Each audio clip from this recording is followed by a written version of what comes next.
ಶಕ್ತಿ ಬರ್ತೈತಿ, ಯಾವುದ್ರ ಕುಡಿದ್ರೆ ಶಕ್ತಿ ಹೋಗ್ತೈತಿ ಅನ್ನೋ ಸಾಮಾನ್ಯ ಜ್ಞಾನ ನಿನಗಿಲ್ಲಲ್ಲ. ಅದಕ್ಕೆ ನೋಡು, ಹಾಲು ಕುಡ್ಕೊಂತಿದ್ದಕ್ಕೆ ನಾ ದಿವಸ ತಾಯಿ ತೊಡಿ ಮೇಲೆ ಮುಕ್ಕೊಂತೀನಿ, ಅಲ್ಕೋ ಹಾಲು ಕುಡಿಯಾಕತ್ತಿದ್ದಕ್ಕೆ ನೀ ದಿವಸ ಹೋಗಿ ನಾಯಿ ತೊಡಿ ಮೇಲೆ ಮುಕ್ಕೊಂಡು ಬರ್ತೀಯ ಅಂತ ಹುಡುಗ. ಸ್ವಲ್ಪ ಬಿಡಿಸಿ ನೋಡೋದು ಗೊತ್ತಾಗಿಲ್ಲಲ್ಲ ನನಗೆ. Which is right, which is wrong, ಯಾವುದು ಸರಿ ಯಾವುದು ತಪ್ಪು ಬರೆದಿರ್ತಾರೆ ಅದ್ರ ಮೇಲೆ.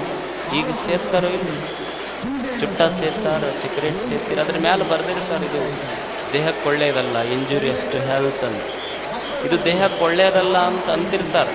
ಅದು ನೋಡೇ ಕೈಯಾಗ ಹಚ್ಚಿರ್ತಾನೆ, ಅದು ಓದ್ತಿರ್ತಾನೆ ಮತ್ತು ಕೈಯಾಗ ಹಚ್ಚಿರ್ತಾನೆ.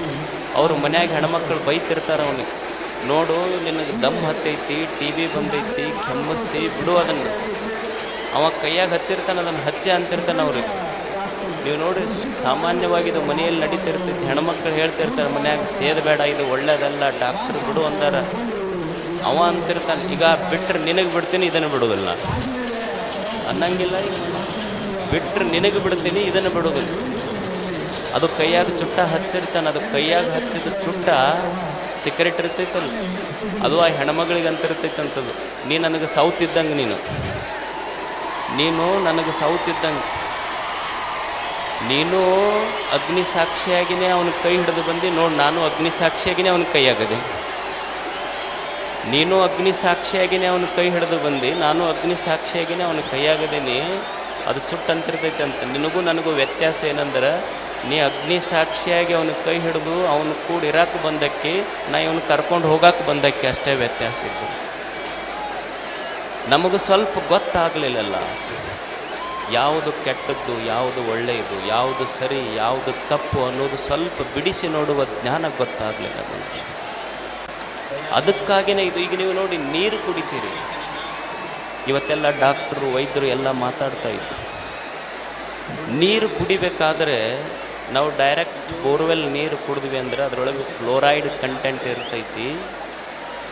ಡೈರೆಕ್ಟ್ ಫ್ಲೋರೈಡ್ ಕಂಟೆಂಟ್ ಇದ್ದ ನೀರು ಕುಡಿದ್ವಿ ಅಂದರೆ ಮಂಡಿ ನೋವು ಬರ್ತೈತಿ ಅಂತ ಗೊತ್ತೈತೆ ಇಲ್ಲ ನಾವು.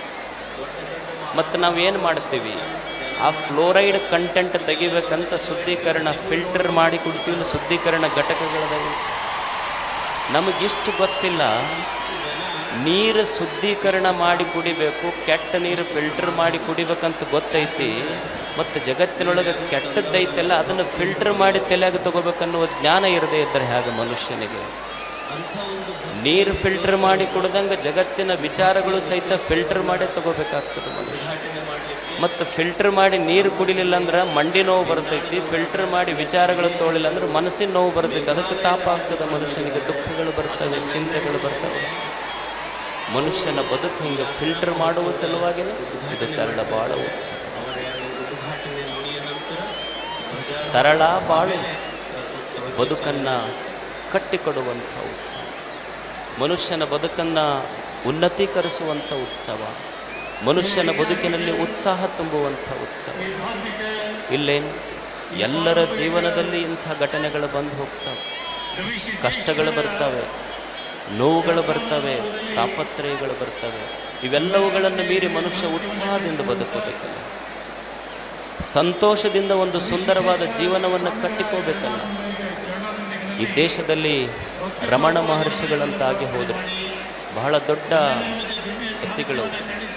ಪಾಲ್ ಬ್ರಂಟನ್ ಅನ್ನುವಂಥ ಒಬ್ಬ ವಿದೇಶಿ ತತ್ವಜ್ಞಾನಿ ದೇಶಕ್ಕೆ ಬರ್ತಾನೆ. ಅವನು ರಮಣ ಮಹರ್ಷಿಗಳನ್ನು ನೋಡಿ, ನಾನು ದೇವರನ್ನು ನೋಡಿಲ್ಲ, ದೇವರನ್ನು ನೋಡಿದ್ದೇ ಆದರೆ ಅದು ರಮಣ ಮಹರ್ಷಿಗಳ ರೂಪದಲ್ಲಿ. ಅಷ್ಟು ದೊಡ್ಡ ವ್ಯಕ್ತಿಗಳು.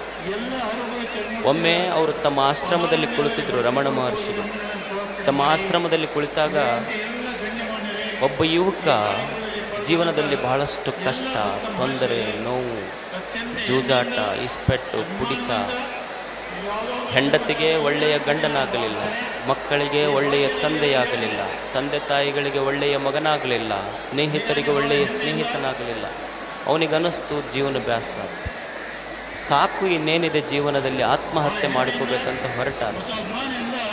ಹೋಗುವಾಗ ರಮಣ ಮಹರ್ಷಿಗಳ ಆಶ್ರಮ.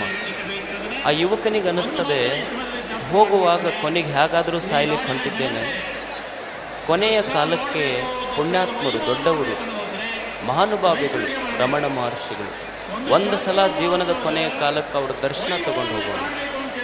ಆ ಯುವಕ ರಮಣ ಮಹರ್ಷಿಗಳ ಹತ್ತಿರ ಬಂದು ನಮಸ್ಕಾರ ಮಾಡಿ ಅಂತಾನೆ, ನನಗೆ ಜೀವನ ಬೇಸರ ಆಗಿದೆ, ನನ್ನ ಜೀವನದಲ್ಲಿ ಜಿಗುಪ್ಸೆಗೊಂಡಿದ್ದೇನೆ, ನಿರುತ್ಸಾಹಿಯಾಗಿದೆ, ನಾನು ಆತ್ಮಹತ್ಯೆ ಮಾಡ್ಕೋಬೇಕಂತ ಹೊರಟೀನಿ, ಏನೂ ಇಲ್ಲ, ಕೊನೆಗೆ ನಿಮಗೆ ನಮಸ್ಕಾರ ಮಾಡಿ ಹೋಗ್ಬೇಕಂತ ಬಂದೆ. ರಮಣ ಮಹರ್ಷಿಗಳು ಇವ ಬಂದಾಗ ಅವರ ಆಶ್ರಮದಲ್ಲಿ ಬರುವ ಭಕ್ತರಿಗಾಗಿ ಈ ಊಟಕ್ಕೆ ಪತ್ರೋಳಿಲಿ ಅಂತ ಮಾಡ್ತಾರಲ್ಲ, ನಿಮ್ಮ ಕಡೆ ಮಾಡ್ತಾರೆ, ಪತ್ರೋಳಿಯಲ್ಲಿ ಊಟಕ್ಕೆ ಹಣಿತಾ ಇದ್ರು. ಅವನು ಪತ್ರೋಳಿಯಲ್ಲಿ ಹಣದು ದಾಸೋಹಕ್ಕೆ ಕೊಡ್ತಿದ್ರು, ಆ ಎಲೆಗಳಲ್ಲಿ ಜನ ಉಣ್ತಿದ್ರು. ಆ ಯುವಕಿಗೆ ಹೇಳಿದ್ರೆ ನೀ ಕೂಡು ಒಂದು ಸ್ವಲ್ಪ ಹೊತ್ತಂತ ಕೂಡಿಸಿದ್ರು. ಕೂಡಿಸಿ ಅವ್ರು ಹಂಗೆ ಪತ್ರೋಳಿ ಎಲೆ ಹಣದು ತಯಾರು ಮಾಡಿ ಇಷ್ಟತ್ರ ಒಟ್ಟಿದ್ರು. 1-2 ತಾಸು ಆದಮೇಲೆ ಆ ಹುಡುಗನ ಕರೆದು, ಯಾರು ಆತ್ಮಹತ್ಯೆ ಮಾಡಿಕೊಳ್ಳಿಕ್ಕೆ ಹೊಂಟಿದ್ನಲ್ಲ ಆ ಹುಡುಗನ ಕರೆದು ಹೇಳ್ತಾರೆ, ನೋಡು ಈ ಪತ್ರೋಳಿ ಎಲೆ ಅದಾವಲ್ಲ ಇವೆಲ್ಲ ತೊಗೊಂಡು ಹೋಗಿ ತಿಪ್ಪೆಗೆ ಹಾಕಿದ ಅಂತ. ಆ ಹುಡುಗನಿಗೆ ಆಶ್ಚರ್ಯ ಆಯ್ತು, ಅಲ್ಲ ನೀವು ದೊಡ್ಡವರಂತ ಜಗತ್ತು ಹೇಳ್ತದೆ, ನೀವು ದೊಡ್ಡವರಂತ ನಾ ತಿಳ್ಕೊಂಡಿದ್ದೆ, ಇಷ್ಟು ಕಷ್ಟಪಟ್ಟು ಈ ಪತ್ರೋಳಿಯಲ್ಲಿ ಹಣದಿರಿ, ನೀವು ತಯಾರು ಮಾಡಿರಿ, ಇವನ್ನೆಲ್ಲ ಒಯ್ದು ನಾ ತಿಪ್ಪ್ಯಾಗ ಹಾಕಿ ಬಂದ್ರೆ ನಿಮ್ಮ ಶ್ರಮ ವ್ಯರ್ಥ ಆಗೋದಿಲ್ಲ. ಅವಾಗ ರಮಣ ಮಹರ್ಷಿಗಳಂತಾರೆ, ಈ ಪತ್ರೋಳಿಯಲ್ಲಿ ನಾ 2 ತಾಸಿನಿಂದ ತಯಾರು ಮಾಡೀನಿ, ಇದನ್ನು ತಯಾರು ಮಾಡಿದ್ದು ತಿಪ್ಪ್ಯಾಗ ಹಾಕಿ ಬಂದರೆ ನನ್ನ ಶ್ರಮ ವ್ಯರ್ಥ ಆಗುತ್ತಂತ ನಿನಗೆ ಜ್ಞಾನ ಐತಿ, ನಿನ್ನ ತಯಾರು ಮಾಡಬೇಕಾದ್ರೆ ಭಗವಂತ ಎಷ್ಟು ವರ್ಷ ಹಿಡ್ದೈತಲ್ಲ, ಮತ್ತು ನೀವು ಹೋಗಿ ಆತ್ಮಹತ್ಯೆ ಮಾಡಿಕೊಂಡ್ರೆ ದೇವರ ಶ್ರಮ ವ್ಯರ್ಥ ಆಗೋದಿಲ್ಲ ಅಂತ. ನಿನ್ನನ್ನು ನಿರ್ಮಾಣ ಮಾಡಬೇಕಾದ್ರೆ ಹಲವು ವರ್ಷಗಳನ್ನು ತೆಗೆದುಕೊಂಡಾನೆ, ಕಣ್ಣ ಕೈಯ ಕಾಲ ಮೂಗ ಎಷ್ಟು ತಿದ್ದಿ ಮಾಡ್ಯಾನ, ಒಬ್ಬರು ಈ ಜಗತ್ತಿನೊಳಗಿಲ್ಲ, ಎಷ್ಟು ಅದ್ಭುತ ಒಬ್ಬರು ನೋಡಲಿಕ್ಕೆ ಇನ್ನೊಬ್ಬರಂಗಿಲ್ಲ. ಇಷ್ಟೆಲ್ಲವನ್ನು ನಿರ್ಮಾಣ ಮಾಡ್ಯಾನಲ್ಲ ದೇವರು, ಅವನು ಶ್ರಮ ವ್ಯರ್ಥ ಆಗೋದಿಲ್ಲ. ಅದಕ್ಕೆ ಬದುಕಿನೊಳಗೆ ಮನುಷ್ಯ ಉತ್ಸಾಹ ತುಂಬಲಿಕ್ಕಾಗಿ ಒಂದು ಬದುಕು ಕೊಟ್ಟ. ಈ ಬದುಕು ಒಳ್ಳೆಯದಕ್ಕಾಗಿ ಉಪಯೋಗ ಆಗಬೇಕು. ಏನವ 100 ವರ್ಷ ಬದುಕ್ಯಾನ ಅನ್ನೋದು ಮುಖ್ಯ ಅಲ್ಲ, ಅವ ಎಷ್ಟೇ ದಿವಸ ಬದುಕಲಿ ಹೆಂಗೆ ಬದುಕ್ಯಾನ ಅನ್ನೋದು ಬಹಳ ಮುಖ್ಯ ಆಗ್ತದೆ. ಎಷ್ಟು ವರ್ಷ ಬದುಕ್ಯಾನ ಅನ್ನೋದಕ್ಕಿಂತ ಅವ ಹೆಂಗೆ ಬದುಕ್ಯಾನ ಅನ್ನೋದು ಬಹಳ ಮುಖ್ಯ ಆಗ್ತದೆ. ನಾವು 100 ವರ್ಷ ಬದುಕೀವಿ, ಹೋಗ ಮುಂದೆ ಯಾರೂ ಕೇಳಿಲ್ಲ ನಮಗೆ. ನಮ್ಮ ಮನೆಯ ಹಿತ್ತಲದೊಳಗೊಂದು ಸಣ್ಣ ಬಳ್ಳಿಯೊಳಗೊಂದು ಹೂವು ಬೆಳೀತದೆ, ಹೂವಿನ ಆಯುಷ್ಯ ಅಷ್ಟಿದೆ ಹೇಳಿ. ಮನುಷ್ಯನ ಹಾಗೆ ಒಂದು ಹೂವು 100 ವರ್ಷ ಬದುಕುವುದಿಲ್ಲ. ಒಂದು ಹೂವಿನ ಆಯುಷ್ಯ ಇರುವುದು ಕೇವಲ ಒಂದೇ ಒಂದು ದಿವಸ. ಸೂರ್ಯೋದಯದೊಂದಿಗೆ ಅರಳಿ ಸೂರ್ಯಾಸ್ತದೊಂದಿಗೆ ಮಣ್ಣಲ್ಲಿ ಮಣ್ಣಾಗಿ ಹೋಗ್ತದೆ ಹೂವು. ಮನುಷ್ಯ 100 ವರ್ಷ ಬದುಕದ, ಆದರೆ ಒಂದು ಹೂವು ಒಂದೇ ಒಂದು ದಿನ ಬದುಕ್ತು. ಆದರೆ ಒಂದೇ ಒಂದು ದಿನ ಬದುಕಿದ ಹೂವಿನ ಸಾರ್ಥಕತೆ ಎಷ್ಟು ಅದ್ಭುತ ಅಂದ್ರೆ, ತನ್ನನ್ನು ಯಾರು ನಿರ್ಮಾಣ ಮಾಡಿದ್ರಲ್ಲ, ನಿರ್ಮಾಣ ಮಾಡಿದ ದೇವರ ತಲೆ ಮೇಲೆ ಹೋಗಿ ಕುಂತು ತನ್ನ ಜೀವನ ಸಾರ್ಥಕ ಮಾಡಿಕೊಳ್ಳುತ್ತದೆ. ಇದು ಬದುಕಿನ ಆ ಹೂವಿನ ಬದುಕಿನ ವೈಶಿಷ್ಟ್ಯತೆ. ಅದಕ್ಕೆ ಮನುಷ್ಯ ಅಂಥದ್ದೊಂದು ಸುಂದರ ಬದುಕು ಕಟ್ಕೋಬೇಕು. ಬದುಕನ್ನು ಕೊಟ್ಟಾನಲ್ಲ ದೇವರು, ಇದನ್ನು ಹೆಂಗೆ ಬದುಕಬೇಕು, ಏನು ಮಾಡಿ ಈ ಬದುಕು, ಈ ಜೀವನದ ಋಣ, ಈ ಜಗತ್ತಿನ ಋಣ ನಾನು ತೀರಿಸಬೇಕು. ನಾನು ಈ ಭೂಮಿಗೆ ಬರಬೇಕಾದ್ರೆ ನಾ ಏನು ಮನೆ ಕಟ್ಟಿರಲಿಲ್ಲ, ಮಣ್ಣು ಮಾಡಿಲ್ಲ, ಕಲ್ಲು ಮಾಡಿಲ್ಲ, ನೀರು ಮಾಡಿಲ್ಲ, ಗಾಳಿ ಮಾಡಿಲ್ಲ. ನಾನು ಬರುವುದಕ್ಕಿಂತ ಮುಂಚೆನೇ ನಿಸರ್ಗ ದೇವತೆ ನಾನು ಹುಟ್ಟಿ ಬೆಳೆದು ವಿಕಾಸ ಆಗಲಿಕ್ಕೆ ಏನೇನು ಬೇಕೋ ಅದೆಲ್ಲ ನಿರ್ಮಾಣ ಮಾಡಿಟ್ಟಿರ್ತೀನಿ.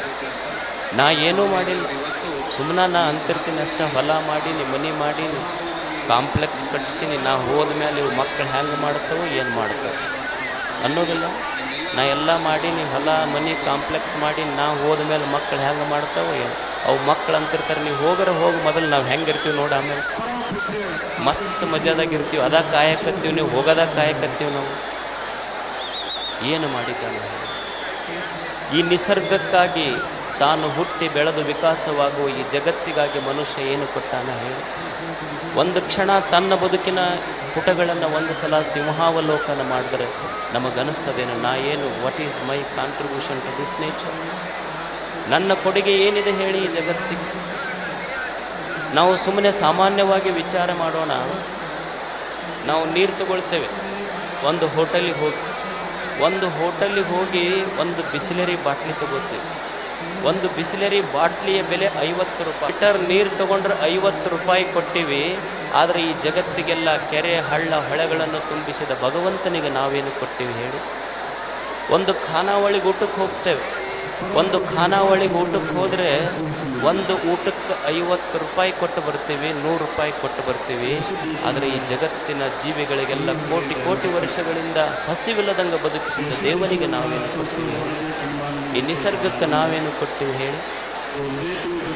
ಒಂದು ತಿಂಗಳಾತು ಅಂದ್ರೆ KPTCL ಅವ್ರು ಬಂದು ನಮ್ಮ ಕರೆಂಟ್ ಬಿಲ್ ತಗೊಳ್ತಾರೆ. ಎಷ್ಟಾತು ಒಂದು ತಿಂಗಳಿಗೆ ಬಿಲ್ ಕಟ್ಟಿ ಹೋಗು ಅಂತ ತಿಳ್ಕೊಂಡು, ವರ್ಷಗಳಿಂದ ಸೂರ್ಯ ಚಂದ್ರರಂಥ ಆರದ ದೀಪಗಳನ್ನು ಹಚ್ಚಿಟ್ಟ ದೇವರಿಗೆ ನಾವೇನು ಕೊಟ್ಟೇವೆ ಹೇಳಿ? ಬಿಲ್ ಕೇಳ್ಯಾನ ಏನು ದೇವರು? ನಾವು ದೇವರಿಗೆ ಬಿಲ್ ಕೊಡಬೇಕಾಗಿಲ್ಲ, ನಮ್ಮ ಸುಂದರವಾದ ದಿಲ್ ಕೊಟ್ಟರೆ ಸಾಕು, ಖುಷಿ ಆಗ್ತಾನಾತ ಅಷ್ಟೇ ದೇವರು. ಏನು ಕೊಟ್ಟೇವೆ ಹೇಳಿ ದೇವರಿಗೆ?